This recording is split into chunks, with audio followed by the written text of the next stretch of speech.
చంద్రశేఖర్ రావు ఇద్దరికే ఇచ్చిండు, రేవంత్ రెడ్డి కూడా ఇద్దరికే ఇచ్చిండు. గా రేవంత్ రెడ్డి వచ్చి మెదకులో చెప్తాడు, ఇగో బీసీ బిడ్డ పోటీ చేస్తున్నాడు, ఈడ బీసీ బిడ్డ కోటేయ్యి అని చెప్తాడు. అయ్యా రేవంత్ రెడ్డి 2023 నవంబర్లో పటాన్ చెరువు నుంచి కాంగ్రెస్ పార్టీ నుంచి కూడా ఒక బీసీ బిడ్డనే పోటీ చేసిండు. మరి ఆయన ఓడగొట్టింది ఎవరు? ఇలా నువ్వు బీఫామ్ ఇచ్చిన ఆయన ఎవరు? మీ క్యాండిడేటు 30 రోజుల ఎలక్షన్ టైంలో 4 పార్టీలు మారొచ్చినోడు. ఈటల రాజేందర్ ముదిరాజుకి టీఆర్ఎస్ పార్టీలో అన్యాయం జరిగితే చంద్రశేఖర్ రావు పక్క నుండి సప్పట్లు కొట్టిన ఆయన ఎవరంటే ఇలా కాంగ్రెస్ పార్టీ క్యాండిడేట్ తప్ప ఇంకొకరు కాదు. ఇలా వచ్చి కులం ఎట్లా క్లెయిమ్ చేస్తావన్నాను? ఈటల రాజేందర్ ముదిరాజు గారికి అన్యాయం జరిగిన రోజు నువ్వు టీఆర్ఎస్ పార్టీకి రాజీనామా చేసి బయటపడేసి వచ్చుంటే ఇలా నీ కులం నిన్ను స్వాగతించేది.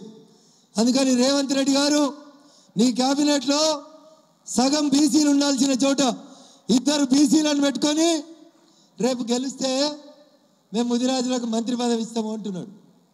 నేను అడుగుతున్నా రేవంత్ రెడ్డి గారిని, 119 మంది ఎమ్మెల్యేలలో ఒకడే ఒక ఎమ్మెల్యే ముదిరాజు బిడ్డ నీ సొంత జిల్లాకి వెళ్ళి గెలిచిండు.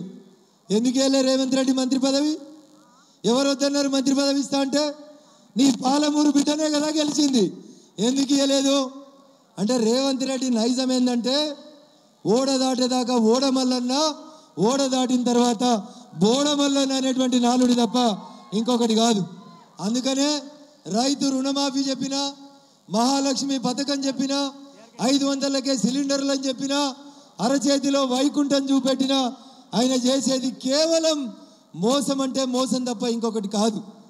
అందుకని 10 సంవత్సరాల చంద్రశేఖర్ రావు పాలన చూసి 6 నెలల కాంగ్రెస్ పాలన చూసిన తర్వాత ఈరోజు ప్రజలంతా ఒకటే మాట చెప్తా ఉన్నారు, ఈ తాప మేము వేసే ఓటు పువ్వు గుర్తుకేస్తాం, నరేంద్ర మోడీ గారికి వేస్తాం, మళ్ళొకసారి ఈ దేశానికి ప్రధానమంత్రి నరేంద్ర మోడీ గారు కావాలనేటువంటి ఒక లక్ష్యంతో ప్రజలందరూ కూడా ముందుకు పోతా ఉన్నారు. అందుకని నేను మీకు చేసేటువంటి విజ్ఞప్తి ఏంటంటే దయచేసి ప్రతి ఇంటిని కలవండి, ప్రతి వ్యక్తిని కలవండి. ఒక్కసారి మనం వెళ్ళి ఒక ఇంటికి పోయి నరేంద్ర మోడీ గారికి ఓటేయమని అడిగితే ఖచ్చితంగా ప్రజలు మనకు ఓటేయడానికి సిద్ధంగా ఉన్నారు. అందుకని ఇంతకంటే మంచి అవకాశం ఇంకొక అవకాశం రాదు. ఉదయం సాయంత్రం ఖచ్చితంగా ప్రతి తలుపులు తట్టి నరేంద్ర మోడీ గారి బొమ్మను అక్కడ ఇచ్చి నరేంద్ర మోడీ గారు చేసినటువంటి మంచి పనులని ప్రతి కుటుంబానికి తెలియజేస్తే ఖచ్చితంగా మెదక్ పార్లమెంటు మీద ఏ జెండా ఎగురుతుంది? ఏ జెండా ఎగురుతుంది? కొంచెం గట్టిగా చెప్పాలి. నాకు తెలుసు మీకు అందరికి ఆకలి అవుతుంది, కానీ అమిత్ షా గారు కూడా వచ్చేసి మైక్ వారికి హ్యాండ్ ఓవర్ చేస్తాను. ఒకసారి గట్టిగా చెప్పాలి, గెలిచేది ఎవరు? మెదక్ గెలిచేది ఎవరు? ఎవరు గెలుస్తారు? ఏ పార్టీ గెలుస్తుంది? ఎవరికి బహుమానం ఇవ్వాలి మనం? ఎవరికి? వినబడ్డదా? ఫామ్ హౌస్ దాకా పాప నడవనే వస్తలేదు, బస్ వేసుకొని బయలుదేరిండు. యాడికి?